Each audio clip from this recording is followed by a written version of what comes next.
Here we go. So we have Brendan Mahan with us. He's a former teacher, mental health counselor, and principal. He helps individuals, families, schools, and businesses manage the challenges of attention deficit hyperactivity disorder and neurodiversity through an approach that blends education, collaborative problem solving, and accountability with compassion, humor, and a focus on strengths and growth, which I know in the gifted world, that's where our focus has to be, on those strengths and growth.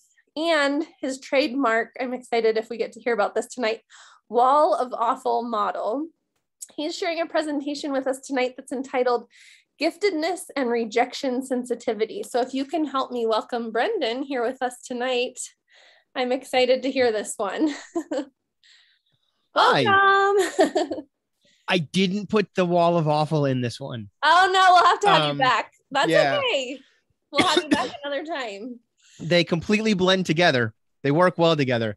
Perfect. But I didn't do it. I didn't put it in this one. I just have never heard of it. I'll have to look it up, but maybe we'll have you back later. Oh, I can share videos with you. Yeah, go onto YouTube, Google Wall of Awful. Jessica McCabe, who does How to ADHD, which is like a big deal ADHD YouTube channel. Yeah. She's got 2 videos on the wall. Awesome. I think they're like 7 minutes long each. It's not a very long time commitment. Perfect. So you can learn a little bit about it that way. Yeah, we're excited to have you. The book is in outline form on my kitchen table right now. So awesome. We'll look forward to that. We'll hear more about that later. Yeah. So my name is Brendan Mahan.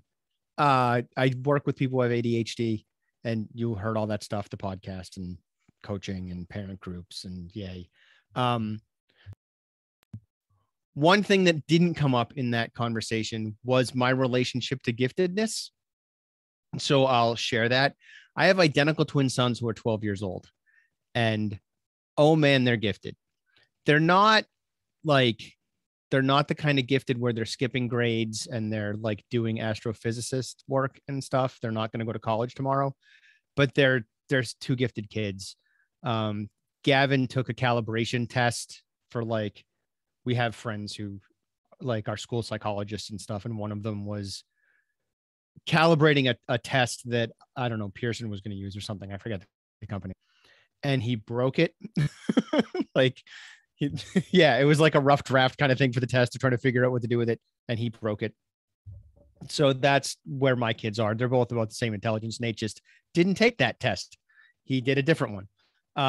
And so we kind of hang out in giftedness. I was in the gifted and talented class when I was in elementary school and in New Jersey. And then I moved to Massachusetts, and it wasn't a thing anymore. And also I think Massachusetts had a slightly better education system because all of a sudden school was hard when I got to Massachusetts. But also I have ADHD. So it could have just been that's when it started or when it flared up and mattered. So yeah, so I'm connected to giftedness. I work with folks like Seth Perler and Aurora Holtzman, who are gifted people in the coaching world and helping kids and stuff. We've had Seth Perler. We had him last year, and anyone who talks in this arena is a big hit with all of our audience. Because, cool. Kids who struggle with these skills are a struggle in the classroom. Yeah. Seth's been on the show. I think he's been on the podcast twice. I know I've done his executive function online summit a couple times. This year I was like a bonus feature because we wanted all new people. But yeah, so I'm an ADHD guy, but I hang out in the gifted world every now and then. And today we're not really going to talk about either of those 2 things, except that we're going to talk about something that affects them both pretty significantly. And that's rejection sensitivity. So I'll start sharing my screen because I know that that's what everybody wants. They don't want to look at my face. They want to look at my slides. So we're going to talk about rejection sensitivity. Again, yay branding. If you're excited about it, take a screen cap because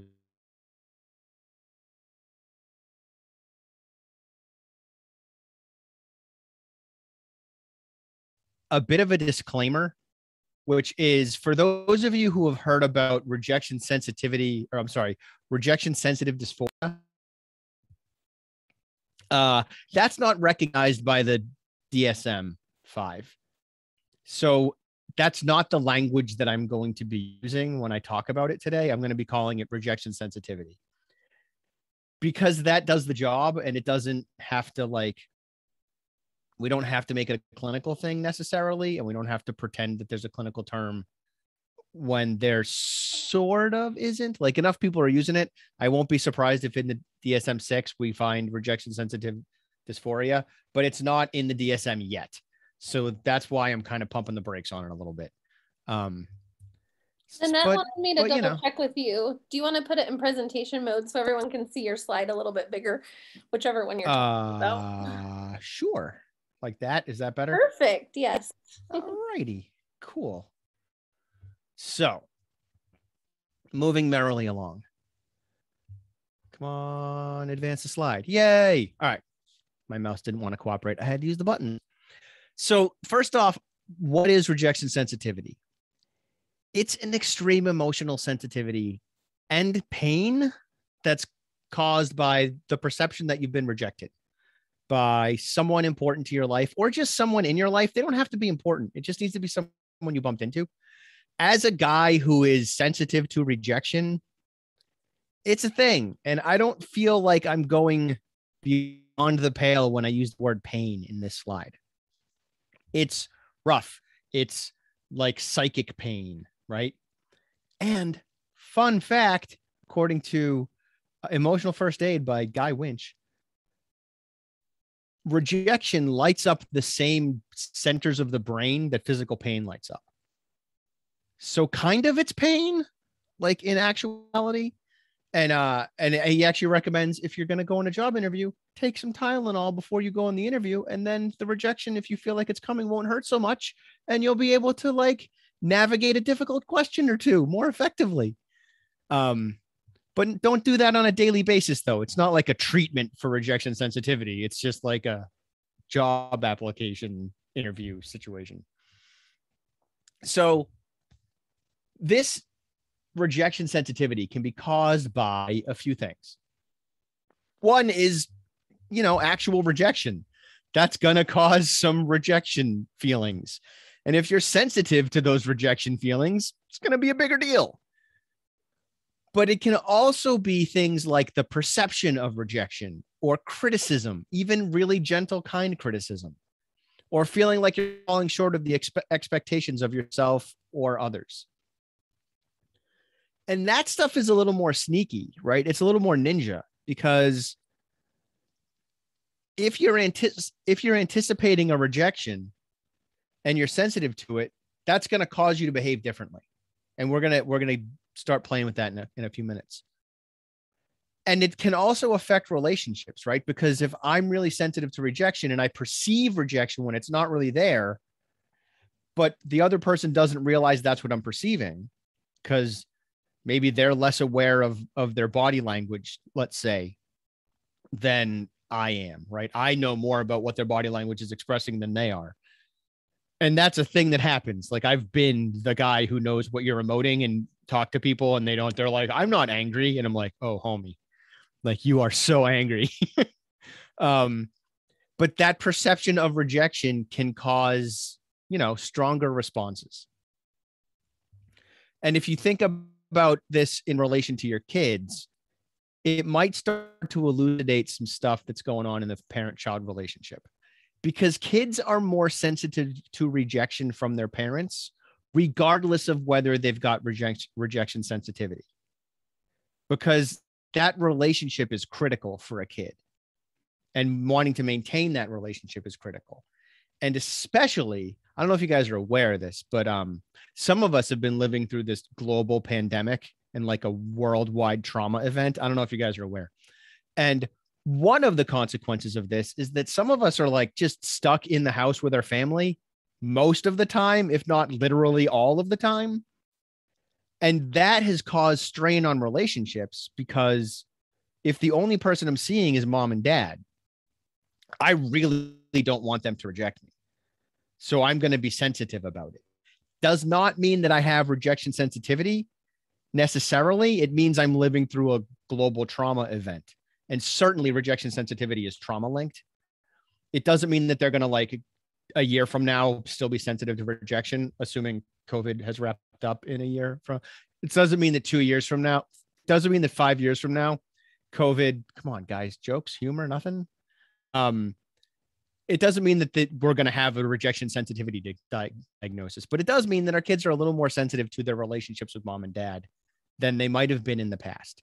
And that's important to pay attention to. And it's an important frame on the rest of this, because if you're going, I don't think I need to worry about rejection sensitivity, maybe the rest of this workshop helps play with some of the stuff that may or may not be going on within the family dynamic. Moving merrily along. Rejection sensitivity is being so afraid and averse to rejection that it impacts your day-to-day life, right? And it creates just this consistent anticipation and fear that you're going to be rejected. And that leads to lots of less than great outcomes. It leads to misinterpreting social cues. It leads to increased emotional dysregulation. It leads to people pleasing in order to avoid rejection. And it leads to behavior that avoid or push away other people in order to get ahead of rejection, right? Like you can't reject me, I already rejected you kind of stuff.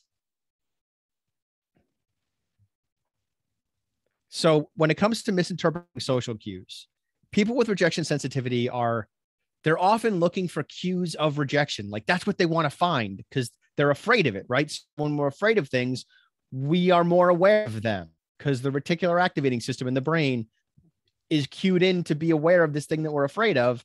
So suddenly we see it more often. And it might not actually be what is being said, right? It might be facial expressions. It might be a tone of voice. It might be body language. It might be what's not being said. They might be reading in rejection into all of these pieces. And we find what we look for. So if I'm looking to be rejected, I'm going to misinterpret harmless stuff because I'm anticipating this rejection and I'm afraid of it. And minor rejections are going to seem like a bigger deal. A lot of us, because of COVID, are feeling this a little bit right now. A lot of us are like, man, I don't know if I can contact Sally. I don't think Sally likes me anymore because I haven't talked to her in a year and a half. No, Sally thinks you're great. You've been living through a global pandemic. Like, no, Sally hasn't talked to anyone either. It's just the nature of COVID. But when we don't talk to people for an extended period of time, usually it's because we've been rejected by them. So a lot of us are feeling rejected, even though we haven't been rejected. We're just living through this very unique time in history that has not happened in living memory. And our subconscious is making these assumptions around, oh, Sally must not like me anymore. When the reality is Sally is in just as rough shape as you are, and Sally would probably love to talk to you, but it's hard to make that phone call and reach out because you're not sure how Sally's going to feel or how Sally's going to think about you or whatever. And besides, Sally posted that thing about Bernadette last week on Facebook. So clearly they're friends. It doesn't mean that Sally doesn't like you. It just means that things are really tense and really weird at the moment. And certainly our kids are feeling the same way. Our kids who went through potentially a weird school year last year with virtual learning or hybrid learning or in school, but like 6 feet apart from everyone and not really talking to people. And that kid who sat diagonally across from them on the other side of the room, probably they would have had a fine relationship with them in a normal school year. But last year, because they were 6 feet away from everyone and everyone had a mask on and you couldn't read verbal cues, you couldn't talk to each other and all that stuff. Now that kid who was like an acquaintance, almost a friend at the beginning of the school year, pre-COVID, is suddenly like, there's this weird tension. That's normal for this incredibly abnormal time. And that's kind of an indication of the misinterpretations of social cues that kids with ADHD man, can you tell what words I usually use? I'm usually saying ADHD and executive function. Kids with rejection sensitivity are going to do. And by the way, I keep using the word people on my slides and verbally because y'all, this isn't just for kids. And it's entirely possible that some of the adults in the audience are like, oh, that's me. This is making some sense now. So I don't want to just pretend it's only kids. And also, kids are people. And it bugs me that even when I type the word people, I think adult when it doesn't necessarily have to mean that. So ageism, I guess. I don't know.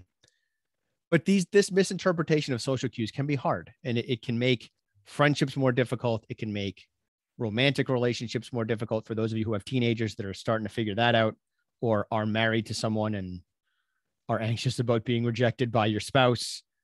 All of that kind of stuff is here as well.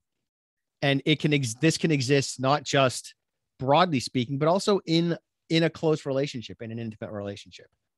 You know, I'm sure you've all had that time when your spouse comes over to you and is like, I'm going for a walk. And you're like, uh-huh. Do they want me to go for a walk with them? Do they not want me to go for a walk?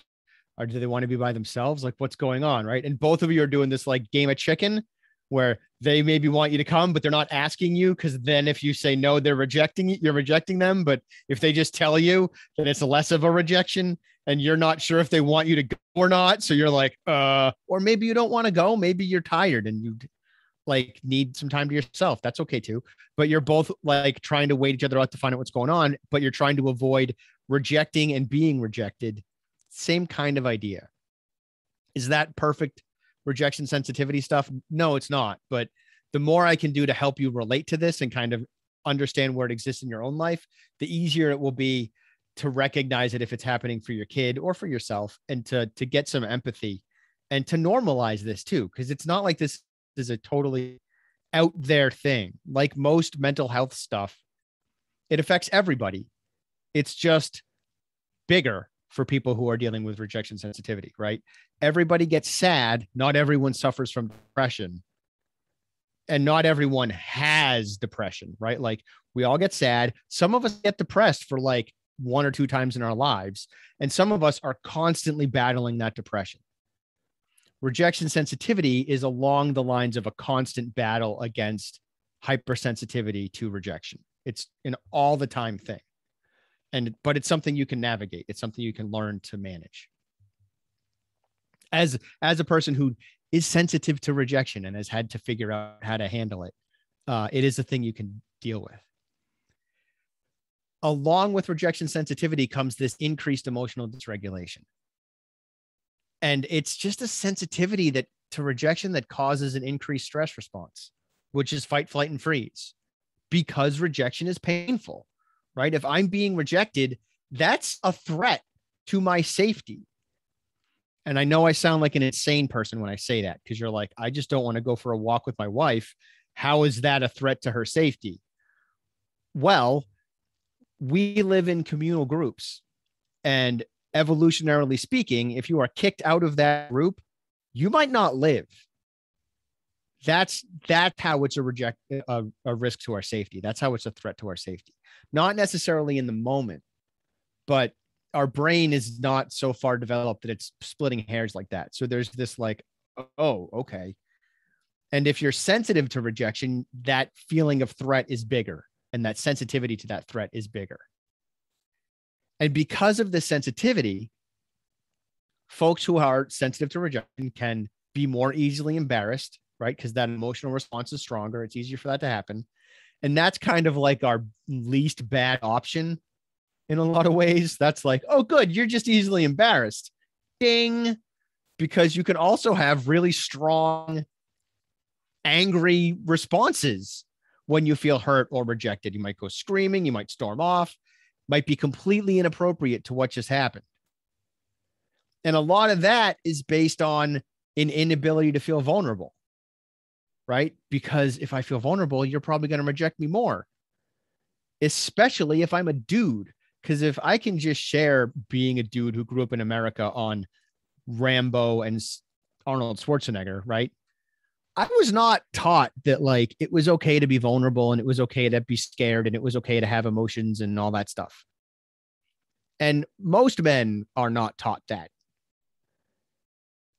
And especially now, there's a whole swath of men who are, that's not okay, right? And so if I'm not comfortable feeling vulnerable, what often happens instead is I get angry, because anger is the only negative emotion that you can experience that doesn't make you feel vulnerable. It makes the other guy feel vulnerable, right? I don't have to feel vulnerable because I'm so mad that you're vulnerable. because I might, I don't know, punch you in the face or something, right? It's an illusion though, because it's coming from a place of vulnerability for me. And I'm just trying to make you feel more vulnerable so I can pretend I'm not vulnerable. That's a thing that happens with rejection sensitivity. It's not great. I am not a fan of that phenomenon, but it is a thing that happens. And by the way, that explains way more than just rejection sensitivity. That's like emotional dysregulation in general. Feel free to extrapolate that as appropriate. Folks with rejection sensitivity can also feel more anxious in general, but especially in social situations, but not necessarily a party, right? Like, I really want to expand the typical definition of social situations. Because you know what's a social situation? Doing my homework. Doing my homework is ripe for rejection. I might be in the kitchen trying to do my homework and having a hard time focusing because I have ADHD or living through a global pandemic or my little brother is loud. Who knows? And then mom or dad are like, get to work, kid. Oh, like that kind of bass in the voice thing, that can feel like rejection because I'm sensitive to it. So I'm reading these tone cues and these nonverbal cues as rejection, even though that's not what it's meant to be. And there's the other end of the homework where what if I have to read this out loud in class? What if my teacher reads through my homework and sees that I made mistakes and then doesn't like me because I got stuff wrong? And by the way, every kid on the face of the planet has that fear, even though it's not accurate, right? Like, teachers don't care if you're getting stuff wrong. If you're missing answers, it means they can teach you. They don't expect you to get everything right. But a lot of kids feel like if I get questions wrong, that's going to affect my relationship with my teacher. They're going to think that I'm not trying. They're going to think that I don't care about their class or their subject. That's social stuff. That's not just academics. So this rejection sensitivity can bleed into performance at school. And that's where we come into this feeling like a failure if they think they aren't living up to other people's expectations. The culture of school is such that we don't allow room for mistakes. It's not the teacher's fault. I want to say that very, very strongly. It's not the teacher's fault. And there's teachers out there who do a great job of making it safe to make mistakes in their classroom. The reason that there is no room for mistakes in most schools is because there isn't room in the calendar for mistakes. If I fail a test, the only way I can fix that, the only way I can improve that grade is by doing something that feels like punishment. I can stay after school. I can come in early for school and meet with the teacher in the morning, or I can maybe give up my recess depending on how old I am and that kind of stuff. And maybe I can bring the test home and do test corrections.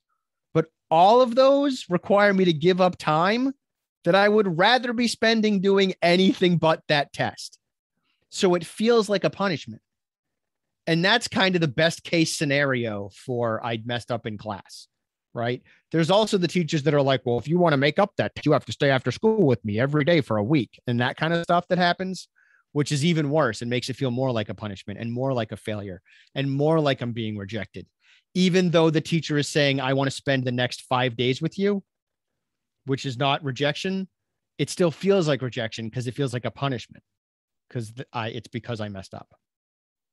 So therein lies the wackiness that is rejection sensitivity and a little bit of hint into why school can be hard for some kids. It's the 180 days get through 200 days worth of material stuff that happens. All right. People pleasing. This is your boy right here. This guy. Woohoo! You want to know why I'm charming and funny? It's because I am a people pleaser and I want you to like me. That's why I have a podcast. That's why I talk to random people over the internet that I can't even see and enjoy it. This is why, right? This is what's up.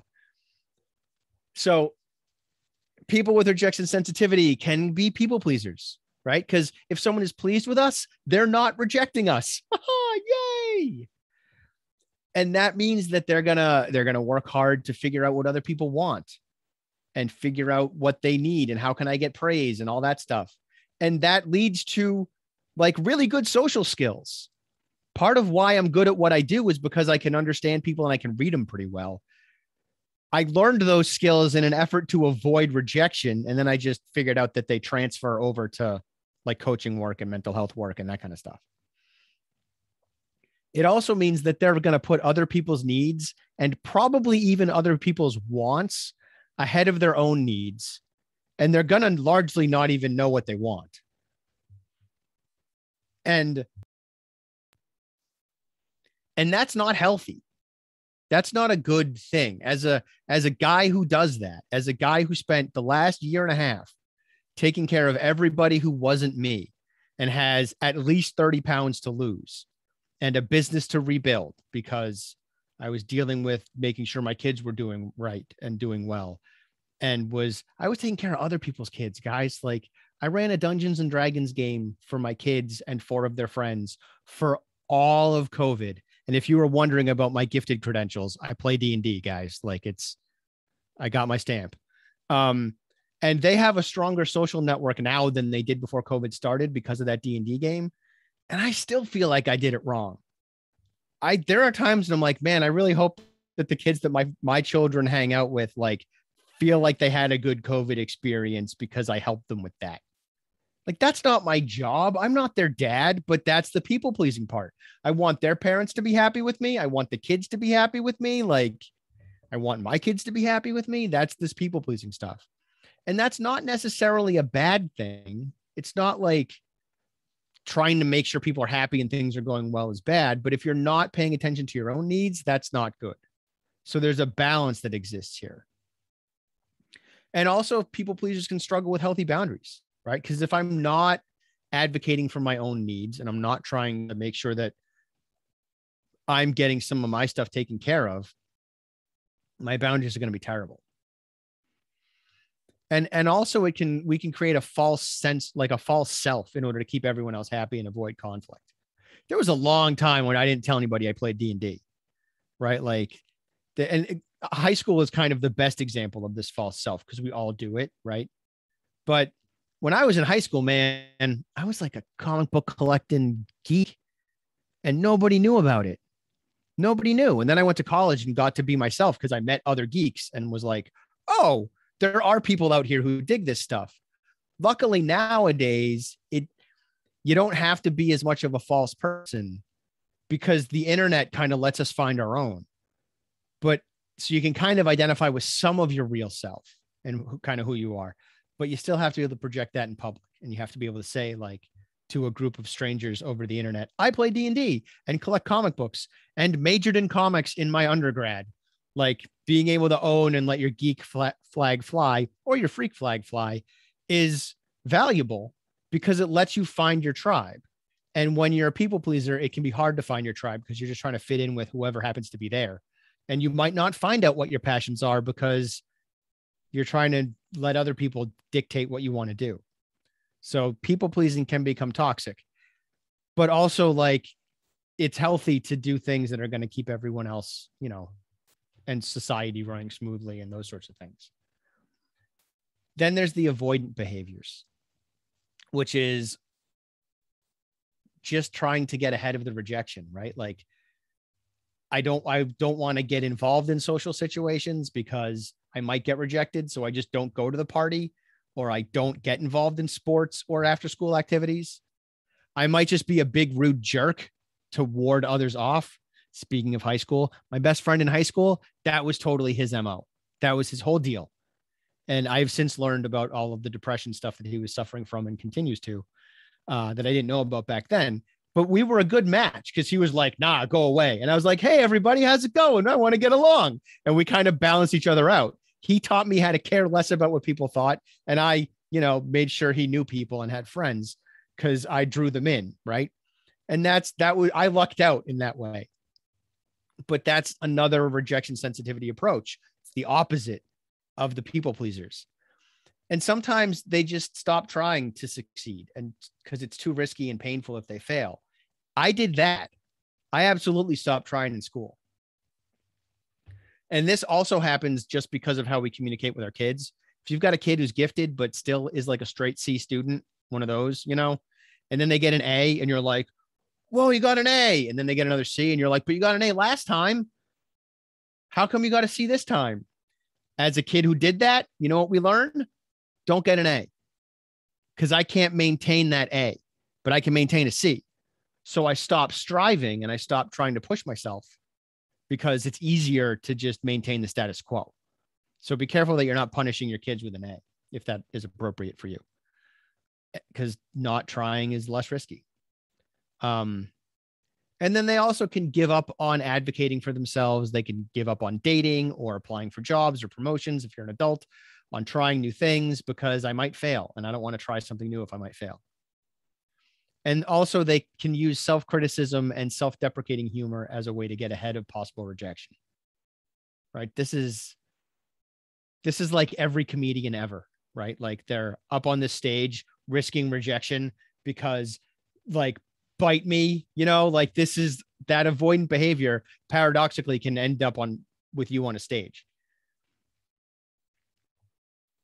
So things that look like rejection sensitivity: bipolar disorder, borderline personality disorder, PTSD, OCD, depression, social anxiety disorder. All of those can look like rejection sensitivity, or rejection sensitivity can look like all of those things. And in fact, rejection sensitivity might be hiding inside of those things. So someone might have OCD and also have rejection sensitivity as a piece of that OCD, as a piece of their ADHD. It gets talked about with ADHD a lot because of the failure that's inherent in ADHD. But it also can play into these other things. And although rejection sensitivity episodes can be intense, they usually don't last that long. So it's not a situation where it's this like chronic all the time sensitive. It's usually like there's a flare up because of an anticipated rejection or an actual rejection. And then it kind of comes back to baseline for a while. It's not as turbulent as some of these other disorders can be. And also it's not a disorder. It's a piece of other disorders is really my guess, although it might become its own disorder in the DSM-6. But for now, let's think of it as a piece of something else. And I don't want to mention disorders without saying that, like, if you feel like this is a thing, talk to mental health providers and professionals who do this, right? It just don't come on a Facebook Live group and be like, now my kid is diagnosed or I am diagnosed. Like, that's not the way to do it. Talk to a social worker, a psychologist, a counselor, a mental health provider, some professional person who can help you determine if this diagnosis is appropriate or not appropriate. Because that's really the better way to go. And then before I kind of wrap this up, I want to flip rejection sensitivity on its head, right? Because this was kind of a downer. Like I'm personable and I hope you laughed a little bit, but like this is a dark sort of topic. Like it's not a happy yay topic. But if we flip it on its head, it kind of is a positive topic, right? Because if you've got a kid or a husband or a wife who is sensitive to rejection, that means they're craving the inverse. That means they feel safer and more motivated by the inverse, right? So if we're providing that person with connection, if we're providing them with praise, that can be a really strong motivator. That can be incredibly validating. As a guy who loves that stuff, let me tell you, it's a big deal to get that reassurance, to get that validation. So if you sense this in your kid, recognize that there's a hole in that rejection, right? That rejection sensitivity is leaving a hole, and you can fill that hole in with praise, with connection, with validation. Just make sure that it's really specific and it's genuine, right? We don't want to say like, no, you're great, kid, because a rejection sensitive person might be like, you don't mean that. Like, that's uncomfortable and weird and I don't buy it. You kind of have to be extra genuine. You have to be extra specific. So it's not, I'm really proud of you. It's, I'm really proud of you because you managed to get an A on this test when you get a C in the last test. And that doesn't mean that I'm expecting a C, an A forever. It's okay if you get a B or a C in the next test. I'm proud of this test. It doesn't mean that I have any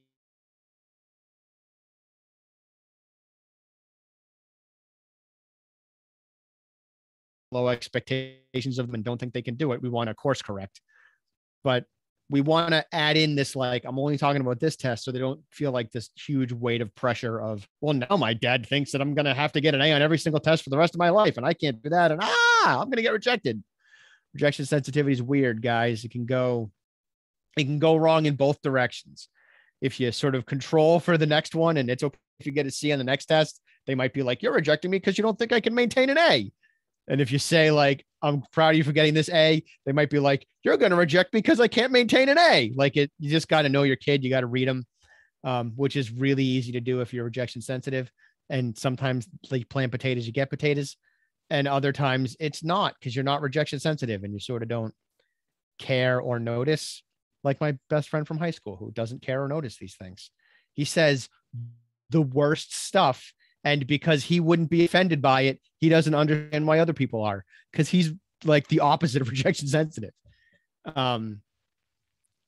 So just play with that idea of flipping this concept on its head and filling your kid's bucket with connection and praise. And even if your kid isn't sensitive to rejection, fill their bucket with connection and praise anyway. And with that, we are ready for questions. So I will stop my share for the time being. Awesome. I feel I just met you, but I feel seen. So I know that there are a lot of adults watching tonight that are like, more so than even identifying their children or children in their classroom. They're like, that's me. Thank you for seeing me. Yeah, that's my job, man. Like,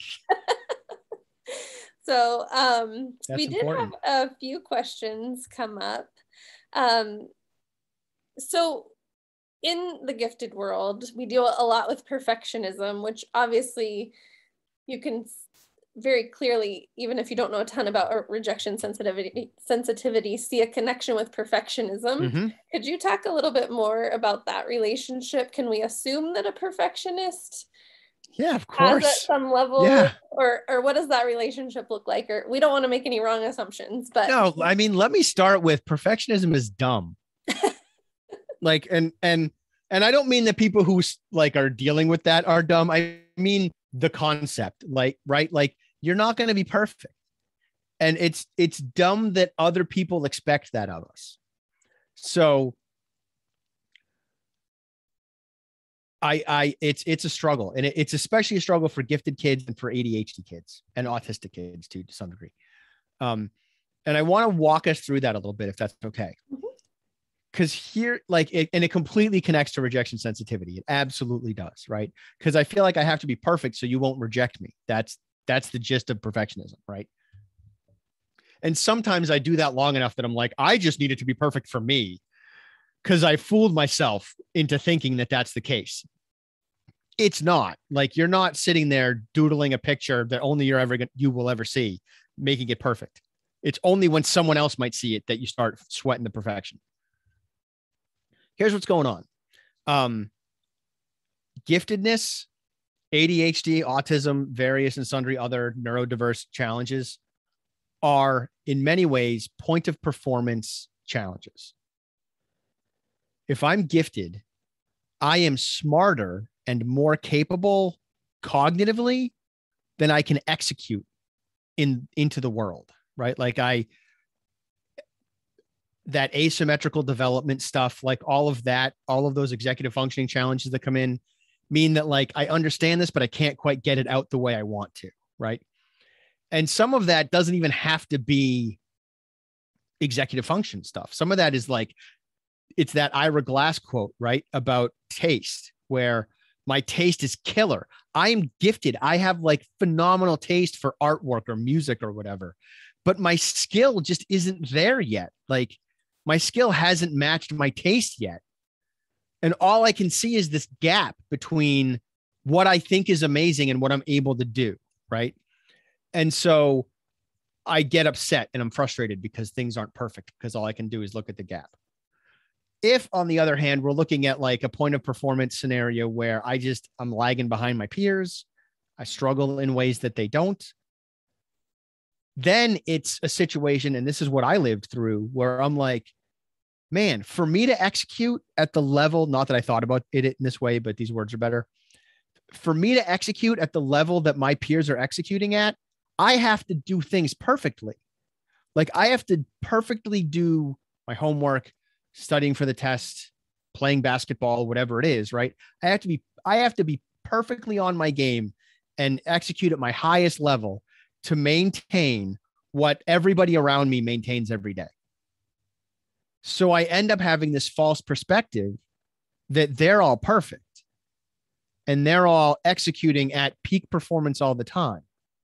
When the truth is, I have a disorder and I am lagging behind my peers, and that's okay. They're not executing it at perfect effort. They're executing at average effort. Their average effort is just way better than my average effort.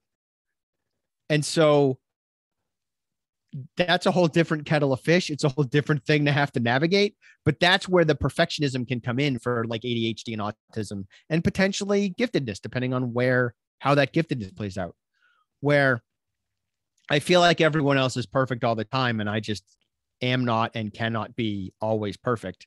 And that makes me want to be perfect because it makes me uncomfortable to think that I can't be perfect. And it feels safer to be perfect all the time, even though I can't. Is this making sense?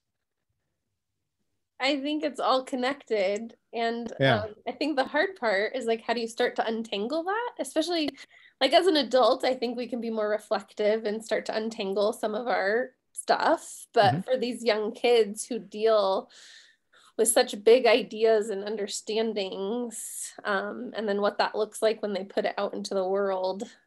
We also had some people ask about that asynchronous development because we know that gifted kids can be way beyond their years in certain areas and way below their years in other areas.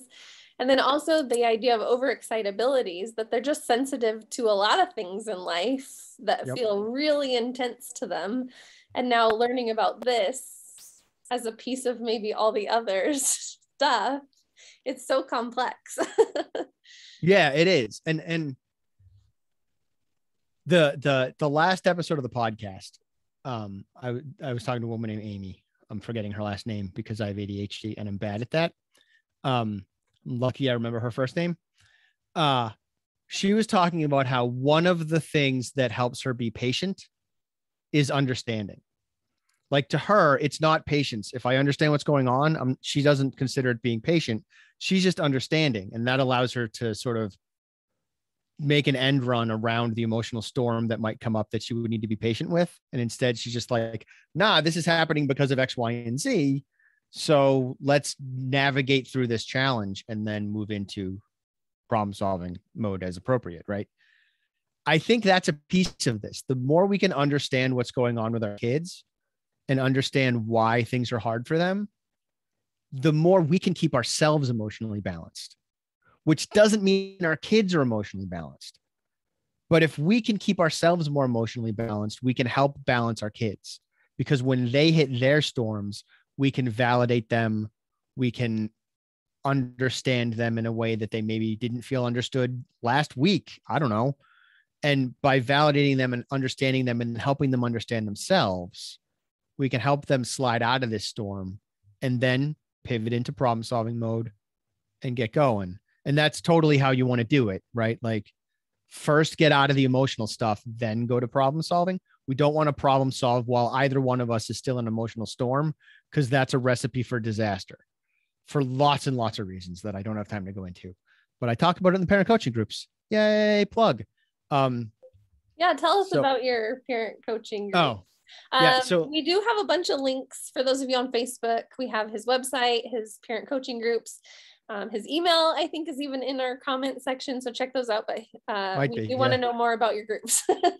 So I run online parent coaching groups for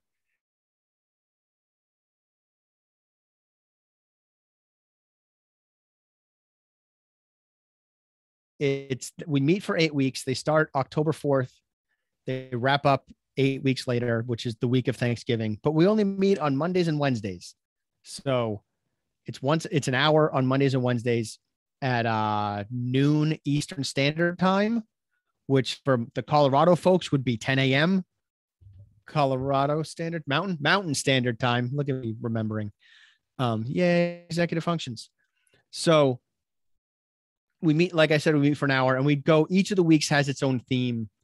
All of which are on the website. Like you don't need to, like, I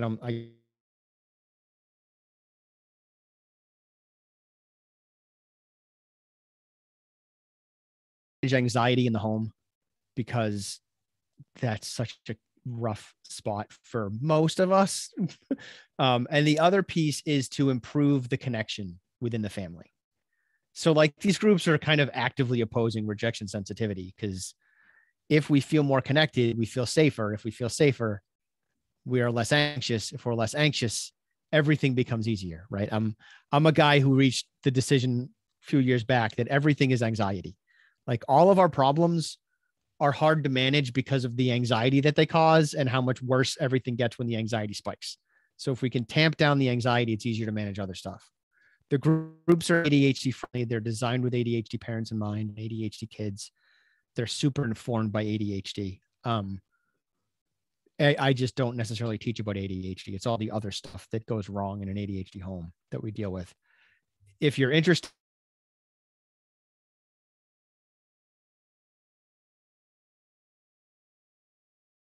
middleman, so we don't have to navigate back and forth. One's good for you. Just feel free to go straight to my calendar if you're interested. The fee for the groups is $976, which can be paid all at once if you want to be nice to me and have me not have to remember to bill you later. Or most people, I shouldn't say most, but like half of the people pay me $244 like 4 times, and that totals up to the $976, and all is right with the world. So yeah, that's that. The other resource that I have that I can offer to you is I have a podcast called ADHD Essentials. Is neurodiverse friendly. So even if you don't have ADHD, you're still going to find stuff that's useful in this podcast. I have 201 episodes posted. So you got a lot of back content. There's a lot of useful resources in there. Everything from NASA engineers to the guy who created the term post-traumatic growth to Dave Pilkey, who created Dog Man and Cat Kid and Captain Underpants and all that stuff, to AJ Jacobs, the best New York Times best-selling author. So there's like, it's a wide variety of stuff. And then there's just people who are normal folks who have ADHD and came on to talk about growing up with ADHD or being a parent with ADHD. It's a pretty broad swath of stuff. Awesome. I would say go check it out. Sign up for some classes, check out the podcast. That's how we found you, was your podcast. Yeah. And it's been really nice to have you. I was just thinking with the 2 different types, the people pleaser and then the person who just will reject you before you have a chance to reject them. I feel like a lot that's our gifted kids, because we all love the people pleaser in the classroom, right? Like they'll go home and cry and fall apart because of the stress and pressure they put on themselves. But as far as performing in the classroom, they're pretty pleasant to work with as a teacher because they'll keep working toward that perfection. And then we have the gifted kids who drive us crazy because we know how much potential they have and we never get to see it. These are also the ones that don't want to be identified as GT because then the expectations will go up, the workload, they know the game, right? So, right. I guess with these kind of students, we have to be aware of how much rejection sensitivity is playing into how they're presenting themselves. Is this something, I know you talked about time in school. Is this something we create in school, or are we just naturally bent towards some of these things? Or yeah, are there things that we could do to not create this? Yeah, and let me pivot by saying I'm a former educator. I was a 6th grade English teacher. I'm a licensed guidance counselor. I was an interim principal for a private Islamic school in my town. I train teaching staffs on anxiety, ADHD, productivity, social emotional learning. So I'm pretty steeped in schools. And I think the answer is yes. And right. Like, yeah, schools do instill rejection sensitivity because some of it's trauma. Right. And absolutely. I don't mean trauma like I witnessed a murder. I mean trauma by a million little cuts. Right. Which, by the way, is the wall of awful. That's my wall of awful model. But I don't think it's necessarily school's fault. And again, systemic, right? I'm not talking about teachers. I'm talking about the systems of schools, because the system of school is based on our culture as a country and as kind of a world, right? Like some of it is just the nature of interactions with the world outside your door. And if I want to get all gifted on you, I can say, and some of that is the legacy trauma of like World War I leading into World War II, leading into the Cold War. And like, that's when school really becomes a thing, as what, not to mention like the Industrial Revolution and the role that plays in development of school. Like a lot of this is the nature of a lot of stuff that we haven't been doing super well as a culture. So, and school just kind of is the catch-all for that, because school's job is to teach kids how to exist in the culture they're going to graduate into as much as anything else. And probably that's the primary job of school. It's, if you graduate from school and you don't know how to read, but you do know how to behave, you can still get a job. If you graduate from school and you don't know how to behave in our culture, but you know how to read, you can't get a job.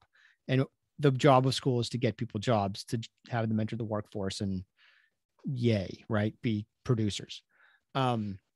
Well, and I'm just thinking with technology and social media and a wider audience, Mm-hmm.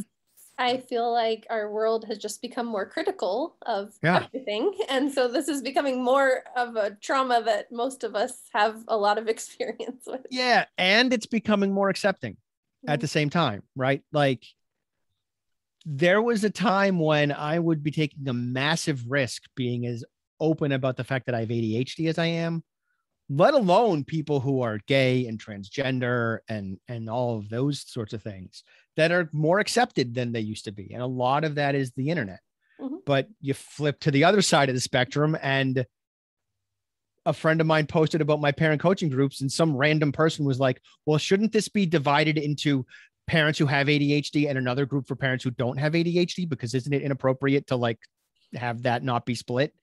And I was like, I guess sort of, but I can't market that. Mm-hmm. And she's not even a parent. Just had to right. make Like, a comment. so here's she being rejecting and being judgmental and all this stuff, because everybody has a voice on the internet and there's no consequences for it. There's no, I'm not risking rejection when I post something on the internet necessarily. Right.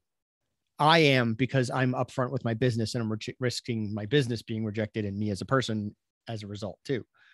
But most people who don't care about that and aren't looking at their social media presence as a part of their brand and a part of who they are, aren't sweating that rejection component.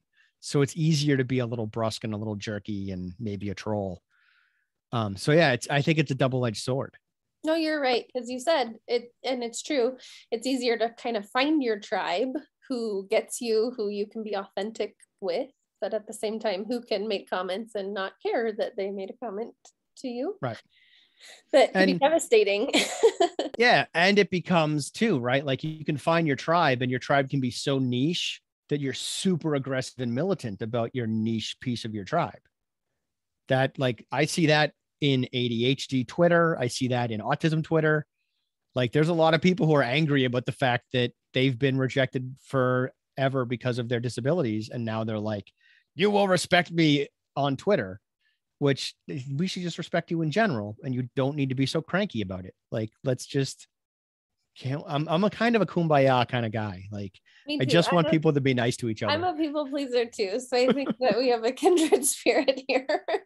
Emily Stone brought up, and I think it's a good point. It's ironic that gifted kids with these sensitivities need to be in gifted programs, but being surrounded by gifted kids can make some of them feel less successful. I think we have to be thoughtful about, is my child a gifted kid who needs to not be surrounded by other gifted kids and be in the neighborhood classroom? Or does my child need a special program where this is who they're surrounded by? Thoughts on like choosing programming like that? I think some of this is like a best case scenario, waving a magic wand stuff, right? Like one of the problems, the underlying problem of what you're describing is the Industrial Revolution model of school. Because kids are taught in batches right? And the batch is not based on your ability level. The batch is based on your born on date. It's like, when were you born? Okay, that means you can do this, this, and this, which isn't how it really works, right? Like I'm a brown belt in Kempo, and I have been forever because I love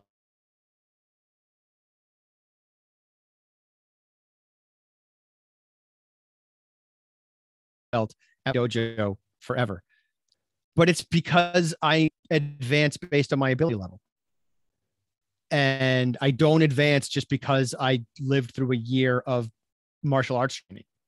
But that's how school works, right? Like you lived through 9 months, a year of school training. Now you're in 4th grade, or now you're in 7th grade. In the martial arts, it's like, when you can do the things we need you to do, you go rank and you're at your next belt level. I wish schools worked more like that, but the sheer amount of organization that is required to pull that off at the capacity of number of students that we have in buildings is almost impossible. We kind of have to have a factory model for education. So I would say, yeah, finding more of if you can afford a private school that's going to be able to give your kid the individual stuff that they need, great.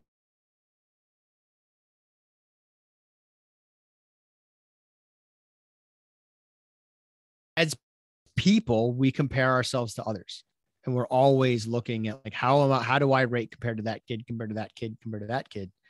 And until you can look at it in terms of how do I compare relative to who I was a month ago, it's difficult. And then we come back to the asymmetrical development, right? Like your kid maybe can do astrophysics, but can't pull off, how much did I know about astrophysics a month ago? How much do I know about it now? Clearly I'm doing a good job, because they're too busy going, that kid is a better writer than I am, or that kid has more like friends than I do. And it doesn't matter that I'm the smartest astrophysicist in the 2nd grade or whatever. Did I answer that question at all? Yeah, that's really good advice. We're almost out of time, but I feel like I could talk to you for another few hours. This idea of kids' perception versus reality, because they can feel rejected even if it's just perceived and it's not real. Right. As adults in these children's lives, or even in any of our relationships with someone who struggles with this, how do we support? I hear the term a lot, like I feel like I'm walking on eggshells with this child, or with my friend, or however. What is the best way to approach supporting people who struggle with rejection sensitivity when you feel like you're not sure what? I know you talked about connection and praise, but you feel like you're walking on eggshells because you're not sure how they're going to perceive it. Let me caveat this by, I am a white man who grew up in the 90s. So this will make sense in a second. So whenever I hear a question about like, this person is experiencing this response to a thing that I did, I always go to sexual harassment. And I'm like, doesn't matter what my intent was. If I'm just like, hey, that's a nice sweater, and you're like, you're harassing me, I'm harassing you. And I need to not do that, right? Like that, perception matters more than what my intent is. And I try to stretch that out as much as I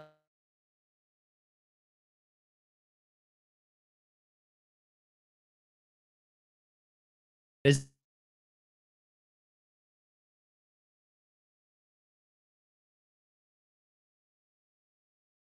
You don't mean it in a mean way when you like glare at me and loom over me and tell me to go to my room. Like that's not rejection, right?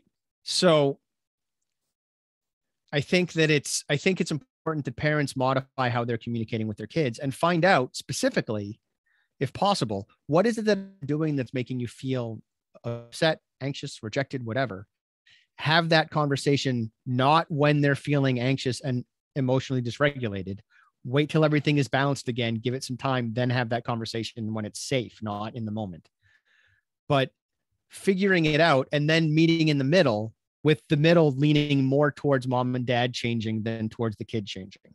Yeah, the kid's probably going to have to change some stuff, right? Some things are going to have to be the way they are, and the kid needs to get a tougher skin. And that's valid, right? Part of growing up is getting a thicker skin.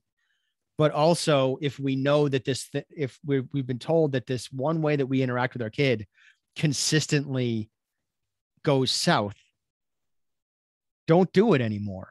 Like just change that. and or talk to the kid about how, like, look, realistically, this is how people are going to talk to you in the real world. Like, you're going to be spoken to like this. So part of my job as your parent is to teach you how to handle that. But I'm going to not do it too much at home. I'm going to do everything I can to change it. But every now and then I'm going to do that because you got to learn how to handle it. And when you do that because you slipped, try your best to navigate that. But when you do it on purpose, be ready for the spike, be ready for helping them de-escalate, be ready for coaching them through that emotional storm so they learn how to handle whatever that interaction is. No, I think that's really sound advice. It's hard with perception and reality and kids who are growing up, and we're trying to teach them. Right. Like you said, to enter a culture that is always changing. Yeah. But even looking at, like, this is the thing I talk about with my parent groups a lot, is our values and our kids' values are going to be different. Because I don't know about you, but my kids are growing up. They're developing in critical ages and stages during a global pandemic. That didn't happen to me.